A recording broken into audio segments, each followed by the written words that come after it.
Hello, friends. Today we are in Santa Barbara, and we are going to talk about heirlooms. We think of heirlooms and we think of fruit and vegetables and stuff like that. What an heirloom is, I looked up the definition, and an heirloom is a valuable object that was handed down in a family. So we're going to expand on that a little, and it's not going to be about objects. We can have heirloom of thinking and heirlooms of writing and heirlooms of drawing and art. I'm going to start first just to tell you the heirlooms that I got from my family, which was I called my grandma a bubby. And my bubby had given me two heirlooms. One was a beautiful set of Shabbat candles, and the second one was the art of being in service. My grandma was so in service, my bubby, and she taught that to me, and I feel like that is one of my things that I really like to do, and whenever I'm doing it, I think of her. So that to me is an heirloom. It has sentimental value. It's handed on from generation to generation, which I hope my kids will do, and I highly doubt it. Yep. But that's what I see as an heirloom. So today, my fabulous guest is Joyce, and she is an artist. And we're going to talk to her about heirlooms and what her heirloom or what an heirloom means to her. So I'm going to ask you a few questions. We'll open up the discussion, and then you can take it away. So my first question I want to ask you is, what is your definition of an heirloom? Well, it's basically the same thing you said, but I think in addition to passing on treasured objects or pieces of antiquity, it's passing on values and words that mean something that you pass on to your family and pass on not only to your family. I got involved very young in my career teaching, which as a kid I said I never wanted to be a teacher or a nurse, and somehow I got just flipped into teaching and doing workshops. And I felt that there were so many things that needed to be played forward or passed on. So that was an heirloom direction in another kind of venue. Yeah, I like that. That's a different, I always like definitions that don't just stick from the dictionary. So Joyce is an artist, amongst many other things. And I just want to ask you, first of all, did you pass that kind of thing down to do you have children? I have three very grown children, and I have 6 biological grandchildren, and I have 2, 3, 4 more that call me grandma that I have adopted as part of our family. Wow. Just, not the whole adoption process. Right. But in my heart, might as well have been. In my heart, they're mine. And I have 3 great-grandchildren. Wow. So my question to you is, what kind of heirloom would you say you are passing on to them? Oh, my. I have a whole list of things, and I keep pestering the kids, saying, you've got to let me know, and the grandkids, what you want in my house someday, because my house is full of stuff that I've collected from family, from grandmothers, my mother, my mother-in-law, my first husband's grandpa made an antique desk that's in my entry foyer, and I have so many things that I think are valuable, but it has to mean something to them. Right. And interestingly enough, you asked if I had passed the art genes on to my children in a roundabout way. My oldest daughter had a beautiful voice as a young girl. Now, where that came from, not from her mommy. I got stuck in the alto section in grade school and came home crying my eyes out. I want to be a soprano. Not with this voice. I was in the alto in the back back row in the choir. But here comes this daughter with this beautiful, beautiful voice. So her first grade teacher called me and said, "Have you ever considered giving your daughter voice lessons?" Hell no, we couldn't afford it. But we did, we managed. And she ended up at IU studying drama and voice. And after her first semester, she called me and said, "This isn't going anywhere. These kids in the school of theater had studied violin, they'd studied piano, they had studied multiple arts and multiple types of drama, and she had studied voice and been in the high school plays, and she said, "Mom, I can't do this." So she jumped ship and became an English major, and then jumped ship again and ended up in New York working as a buyer for Henry Bendel. Wow, that's a fabulous job. I know. She was on an air flight to the Rose Bowl with Lyman Ayres, who was the grandson owner of Ellis Ayres, the huge department store in Indianapolis that was kind of like Macy's in New York. And she kind of wooed him. He was just so impressed that he said, "You can get a job in New York in a heartbeat." And she thought did? She did and loved it. Yep. That's so cool. And good then for her. She jumped ship again after all those years, serving on a couple of nonprofit boards. She ends up with 4 children living in Santa Barbara. The kids, and she has designed and redecorated 7 homes. Wow. They've moved around from London to Santa Barbara, or originally from New York to London to Santa Barbara.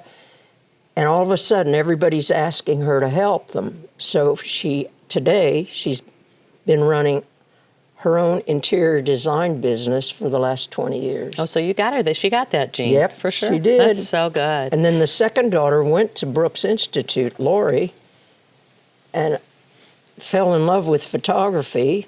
Which is what you do. Yep. Well, she went to Cincinnati to go to graphic design, took the photography course and loved it, ended up in an automobile accident. It's crazy stories. So we had to take her out of school for a year till she healed. In the meantime, I brought her to Santa Barbara while I was doing a week workshop at Brooks. She said, "I don't want to go back to the University of Cincinnati. I want to go to Brooks." So she ended up at Brooks Institute, and today she got freaked out and said, "I don't want to follow in your footsteps. I don't want to be a portrait photographer. I don't want to do client work." She's a docent at the Santa Barbara Museum of Art, and also runs the Learning Center, where they take children on every weekend, and on Thursdays there's a family learning center, and she works out projects of art and then shows these little kids how to do it. It's awesome. And loves her job. She's the most requested docent they've ever had. That's so lovely. She's really good at what she does. So I love that about families that and then learn from their parents. My crazy parents. son, now think about it. Here's these two in art, but in different directions. My son went a total different direction, but it's just as artistic. He's a chef. Yeah. Wow. And he's really good. That's so good. I was going to say that about creativity. It shows itself in so many different ways. His mom, right? I hate to cook. Yeah, me too. I have hives if I'm in the kitchen for more I'm than right 15 minutes. But unless it's the coffee maker. But here was I'm from a German family. The grandparents and my mom, they baked and cooked nonstop. We always had all these huge family dinners and parties, and Jerry was always in the kitchen helping. So he got that from the grandmother or somebody. That's an heirloom from somebody else. Got it. And then when we had a restaurant, his own restaurant here in Santa Barbara for a 10-year period called Oysters. So the most requested dessert was Nana Boo's rhubarb pie. That's what it was called on the Because it came from the grandma? Nana Boo's rhubarb pie. That's so cool. I know. I love that. Well, we're sitting here and, Joyce and I made a plan to have this. And so I asked her about heirlooms. And so she brought out a few of her own, which is a plant, which is another question I want to ask. I want to talk to you about gardening. Gardening is not really one of your things.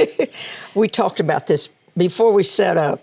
Yes, but I just want to say this to the world because people think of heirlooms as like tomatoes or irises because an heirloom tomato or an heirloom rose or an heirloom iris is something that you can pass down from family to family. And when we got here, Joyce had this lovely Christmas cactus in her kitchen, which we saw little pink things on it, and she said that this was an heirloom.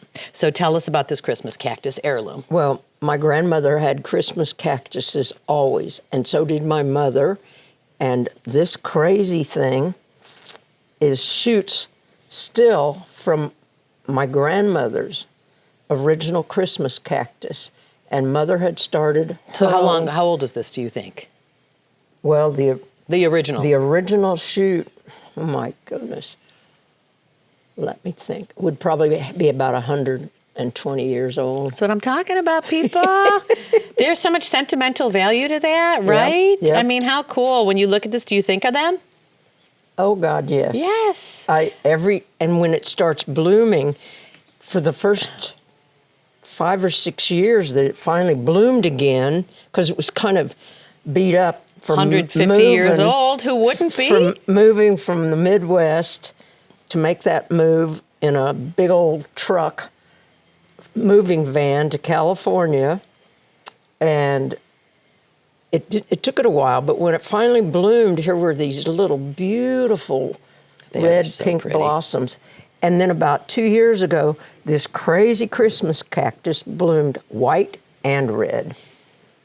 And I thought that was so cool. Turned into its own thing. I thought it was pretty interesting. I love that. I think it's so cool. And she does have these. You must see these. These are too cool. She's going to tell us what they are.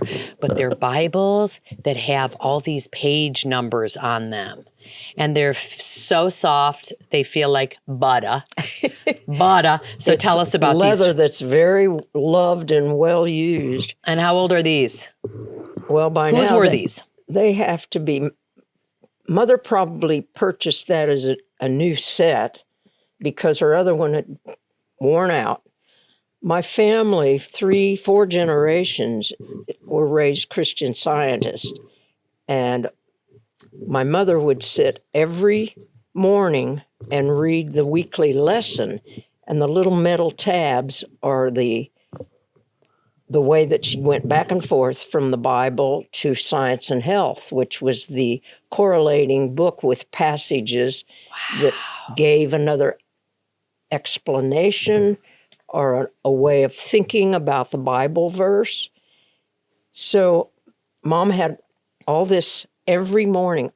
My whole life, remember her sitting at the dining room table, and it was a ritual. Now, she may not have done this as religiously when we kids were little, but when I grew up as a teenager and my younger brother and sister around, this was her routine. I mean, and she has all of her notes in here with all of her mom's It's still her writings. handwriting. So this, to me, is just, it's been a lifeblood my whole cool. life. And you did say that's your favorite color, too. Red's my favorite color. Right. That's so good. When I started looking up heirlooms, they said the biggest heirloom is the Bible.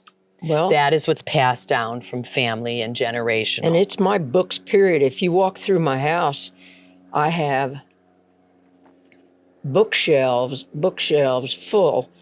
And everything from psychology and health, mind kind of helpful books to all of my photography books, art books, and I love to read. Yeah. Love to read. Was my education, I think.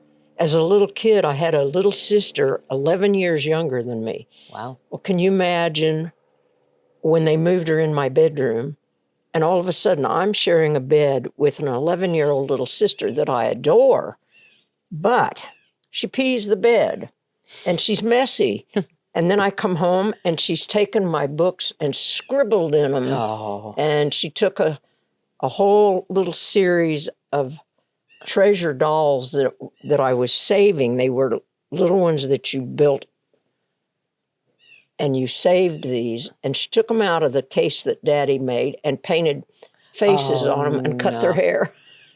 I was incensed. I was so angry. So my dad helped me, and we built a hideaway in the closet.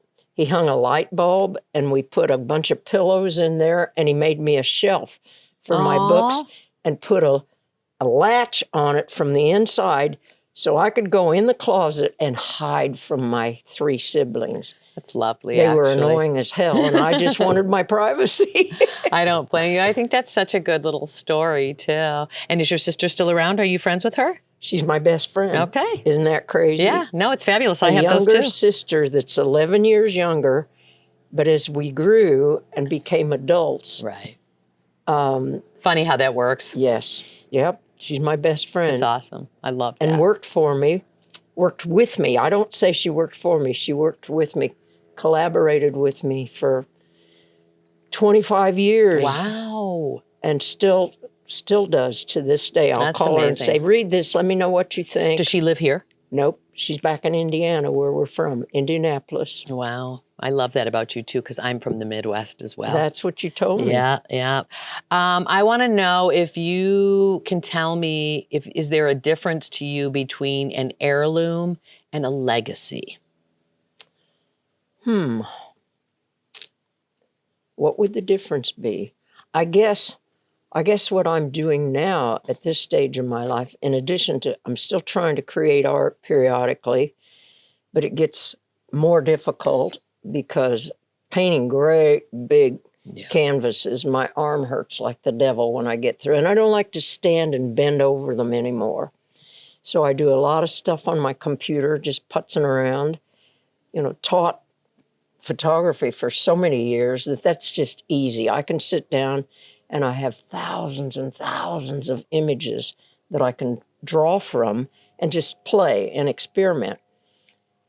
But 20 years ago, I wrote a note on a napkin, and it was a goal. And I said, I want to pass forward my life story because I think there's so many things that could be helpful to young women and give them the courage to be brave, to just jump off the cliff and spread your wings on the way down. Love. That's a Ray Bradbury quote that's one of my favorites. So I think what I'm doing now in writing this memoir or this novel about my life story is preserving a legacy. It's not necessarily an heirloom, but it's a legacy. Right. I feel like they're kind of related, though, I'm not exactly sure the difference. I mean, I looked up the word, but I do feel like, I guess the stuff that you're doing now is more because it all comes from your mind as opposed to like a piece, I do like that. I think it's awesome. So you're writing a book? Yep. Good for you. The Legacy of the Veil. And why the veil? Well, my grandmother, now think about this. You're a little girl and you're the firstborn of all the little grandkids, and grandmother would hold me on her lap and jabbered a lot in German back then. And taught me some German. Of course, I can't remember any of it. But she would tell me all these crazy, crazy stories. And it was all the fables and stories from the old country, from Germany. And then there were 2 that I remembered so vividly because she was always talking about Bellschnickels. And I thought, that's such a funny word. I know. What is it? What a funny word. I remembered that. And I remembered Bellschnickels. And be careful because Bellschnickels will find you. You be good for Bellschnickels.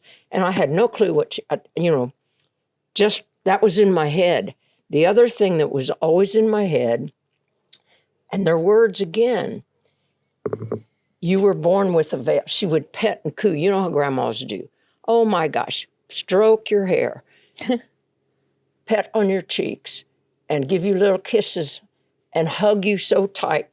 And she would say, you are so special because you were born with a veil. Well, here's this great big, she was a big, heavy-set lady. And she always had this big shawl around her in the wintertime with fringe. Or in the summer, it was a little silky one. So in my mind, Grandma just wrapped me in her shawl, veil. She's wrapped me in her veil. That's all I ever thought. So about 5 or 6 years ago, somehow I'm working on my computer and I'm looking for a YouTube thing and I hit the wrong button. Which was the right button, I can tell. Oh, yeah. And up comes this story, a research story, and it's called N-E-N-C-A-U-L birth. And I thought, wonder what that is. That's weird. So I started. Call birth? Yeah. And I started reading the article. And it is a real thing. And children that are born with the veil, which means when you're born, you're still encased in the embryonic sac. The birth sac did not burst, did not open during the birth passage of the child. And of course, if they don't break it immediately, right, there's no new baby. Right. But 1 in 80,000 births. Don't break it. No, I think it was 1 in 800,000 births are born with the veil. With the veil.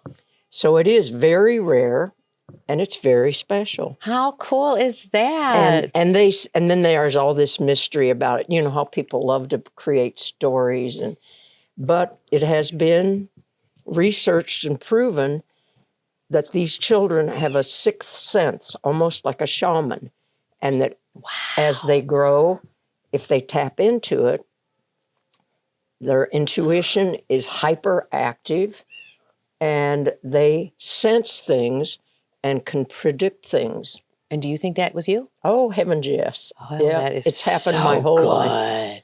Happened my whole life. So end call. Yep. Okay, I love that. And I'd never heard, here I was, and I was 80 years old before I knew what it meant that I had been born with a veil. And did it just remind you of your grandma? Run right back to her lap. And then not only that, the thing that happened, it all of a sudden, it made sense of my whole life path. Oh, that's so good. It made, everything fell into place in a way that I had never been able to quite put my finger on. So we're all works in progress, and it took you to 80 to get that. Do you hear that, folks? There's plenty of time for all of us. And I'm not done yet. Exactly. No, somebody said, so then they say, well, you have to end a book. If you're writing a book, you have to end it in a very, very strong, special way. And I thought, okay, I'll end it planning my 90th birthday. I want to go to Germany and find the little town that my family's from. That is a legacy right there. I thought so too. I think that is a beautiful story. I got the goosey bumps. And one of my photographic group that I'm very involved in, a group called Camera Craftsmen of America, their trip in 2025 is to Amsterdam. Now think about it. We were told as children growing up, and I did not know this as a reality until my daughter and my sister started looking into our genealogy. We were told we were Dutch. I grew up my whole life thinking, and my maiden name is Van Diemen, so that's about as Dutch as you can get. Right. Guess what? We were told we were Dutch because it was World War II.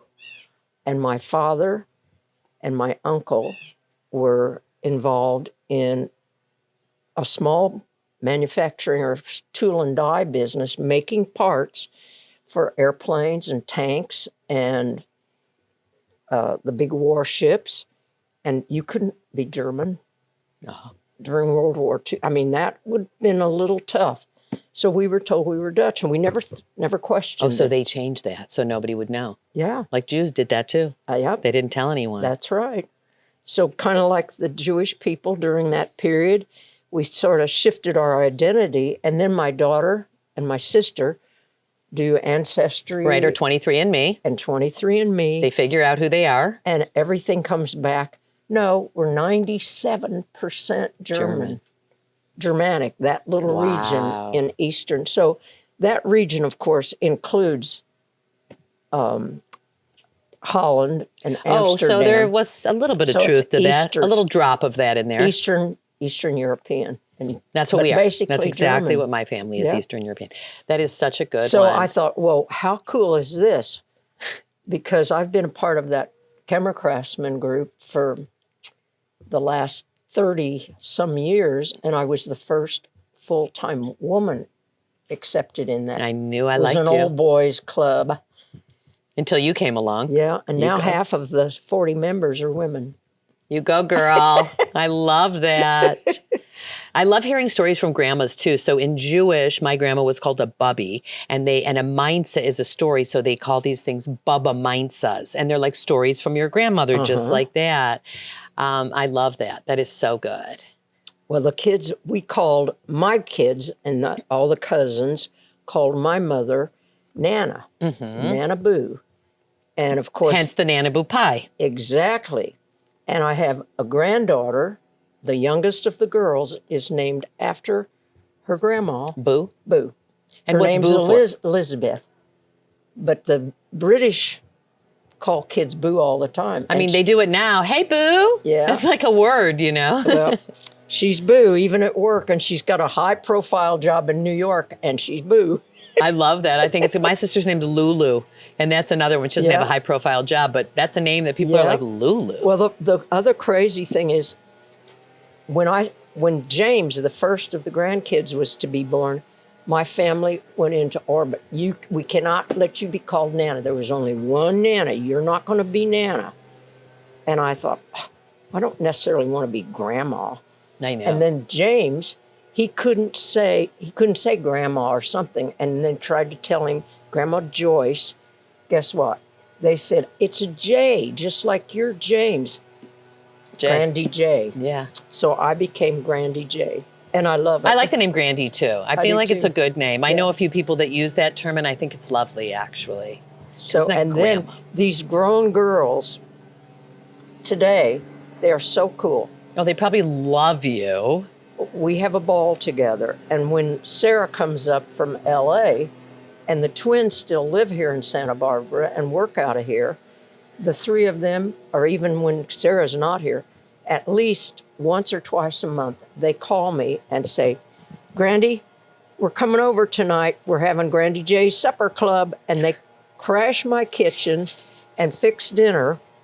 And they'll bring friends with them. Or if I have somebody visiting, they're included. Okay. They're included. That's lovely. So we have a supper club party. So I feel like you're going to have lots of legacies and heirlooms, especially with all these girls. Girls love that kind of stuff, you know. It's lovely. And then the church thing, guess what? Well, I told you, here they are, grandkids from a Christian Science background with their mothers. They're married to Jewish boys. They come to my house on Sundays because I'm babysitting sometime when they were little. We'd go out on the front patio, and I'd say, we're going to church. And they'd say, yep. They sat on the front steps on the front patio. And I said, okay, what's your church lesson? All 6 of them. Do unto others as you would have them do unto you. Do unto others as you would have them do unto you. That's lovely. That's it. And they'd say, okay, good, we get to go have pancakes. Church is over. Church is over. Grandpa made pancakes. That's my kind of church, too.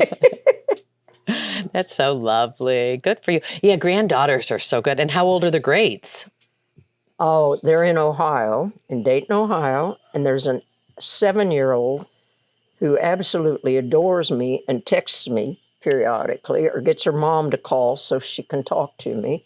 And then she has twins. So I have twin granddaughters and twin great-grandchildren. Wow. A little boy and a little girl. Talk about an heirloom they left on. That just keeps coming. And they're Did you have 3. twins? No. No. That is so So the good. little great-grand, and they're not biological. That's my stepson's daughter's children. But they call them Yeah. They might as well. Yep. But she was one of the adopted granddaughters, That's too. just really a good one. Yep. It's lovely. I love this. I love family. I'm so about that too.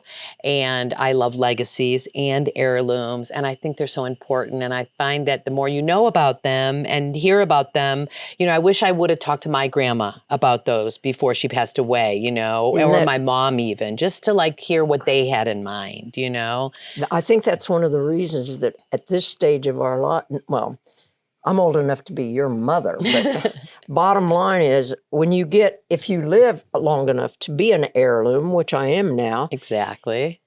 Your memory, especially at night, I go to bed and my mind flips backwards all the time. And I'm constantly remembering things from when my children were little. Wow. And remembering episodes that happened and things we did together. And then I'm thinking, Mom, why I wish I could call my mother and ask her questions about things.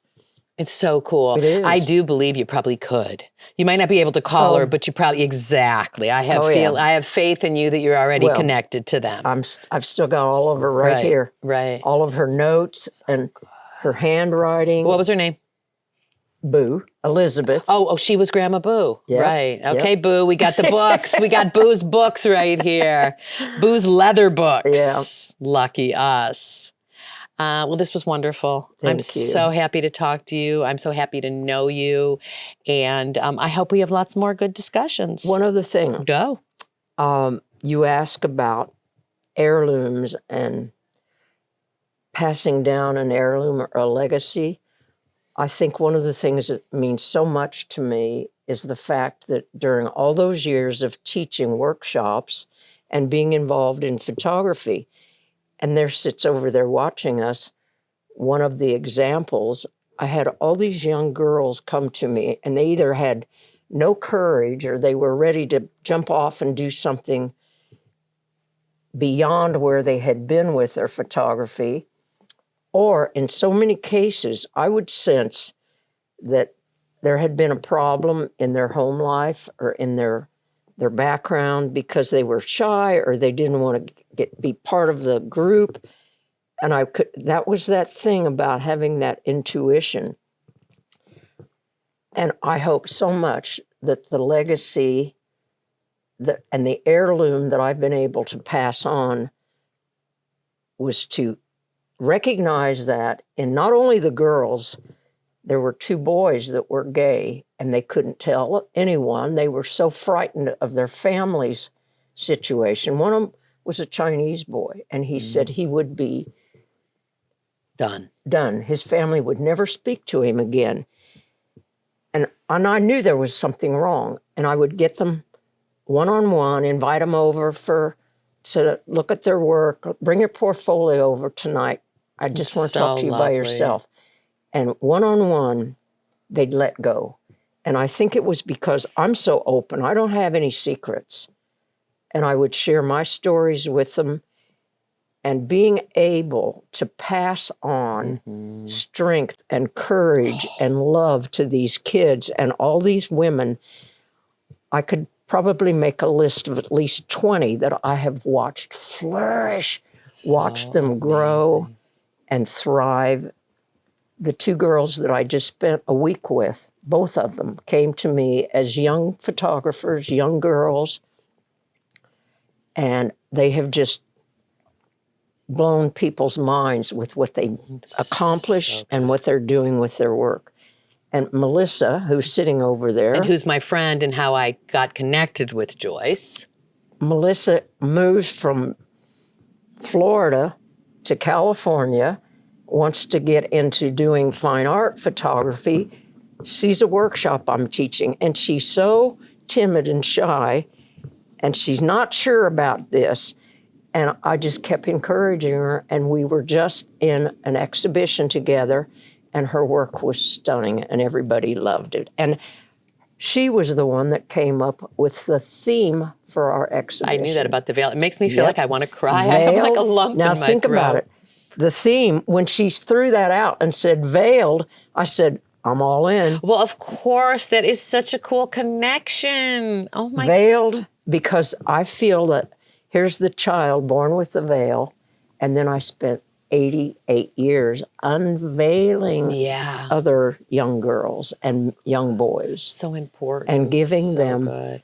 So that's the heirloom that I passed. That's on. huge. That's, I think, more important than. So it doesn't necessarily have to be family that you can pass an heirloom on to.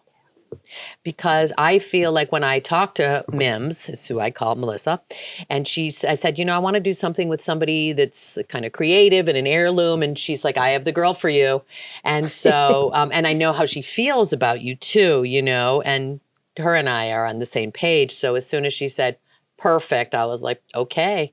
And she was right.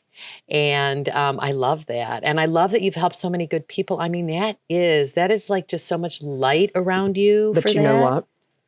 It doesn't come from me. Exactly. It comes from You're a that channeler. thread. It comes from that thread that was given to me by my family and my upbringing, my faith, and then 30 years ago, was it that long? Almost, on a trip to Ireland, and my second husband, has been told that he is terminally with cancer. I walked in a bookstore and I found this beautiful book, Eternal Echoes, Exploring Our Hunger to Belong by John O'Donohue. I know. Never heard of this man. He's a priest that left the priesthood. And look at this crazy thing. You're your mother. This. You are I your am mother. my mother. I am my own heirloom. This became my Bible. Yeah. In a different way. And I study it about everything and all these notes. I mean, that is a packed book. And when my husband died, the crazy thing is, in order to heal, I suppose, I put together a series of images and did photogravures of a body of work called Eternal Echoes. And it was all about silence and the silence of what happened. Well, actually, I called the exhibit In Silence, but one of the pieces was called Eternal Echoes.